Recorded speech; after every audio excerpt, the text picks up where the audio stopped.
കോട്ടയത്ത് പോയാലോ? പക്ഷേ കോട്ടയത്ത് എവിടെ പോകും? ആ, അങ്ങനെ ഒരു ഡെസ്റ്റിനേഷൻ കിട്ടി. ലുലുവിൽ പോയിട്ടാകാം ബാക്കി. കോട്ടയം ലുലു വന്നേ പിന്നെ ഇപ്പോൾ എറണാകുളം ലുലു വല്ലാണ്ടങ്ങ് മിസ് ചെയ്യുന്നു.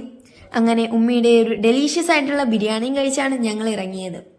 ഏകദേശം ഒരു 1.5 മണിക്കൂറിന് ശേഷം ലുലു എത്തി.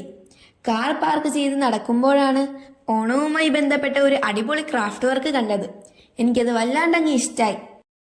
അപ്പോഴാണ് ഫണ്ടൂറയിൽ ഒരുപാട് ഓഫറുകൾ ഉണ്ടെന്ന വിവരം ഞങ്ങൾ അറിഞ്ഞത്. ഉടനെ ഞങ്ങൾ ഫണ്ടൂറയിൽ പോയി കാർഡൊക്കെ ചാർജ് ചെയ്ത് ഒത്തിരി ഗെയിംസ് ഒക്കെ കളിച്ചു. അങ്ങനെ പോയിന്റ്സ് ഒരുപാട് കിട്ടി. അങ്ങനെ കിട്ടിയ പോയിന്റ്സ് വെച്ച് ഒരു ചെറിയ ഗിഫ്റ്റൊക്കെ വാങ്ങിച്ചിട്ട് ഞങ്ങൾ അടുത്ത സ്ഥലത്തേക്ക് പോയി.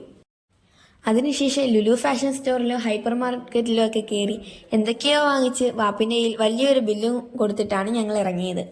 പിന്നീട് മക്ഡൊണാൾഡ്സിൽ കയറി നല്ലൊരു മീലും കഴിച്ചു. അതിനുശേഷം ഇത്തിരി പിക്സൊക്കെ എടുത്ത ശേഷം ഞങ്ങൾ പുറത്തിറങ്ങി.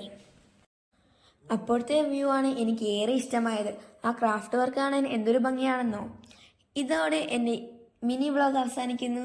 So see you next. Tata, bye by.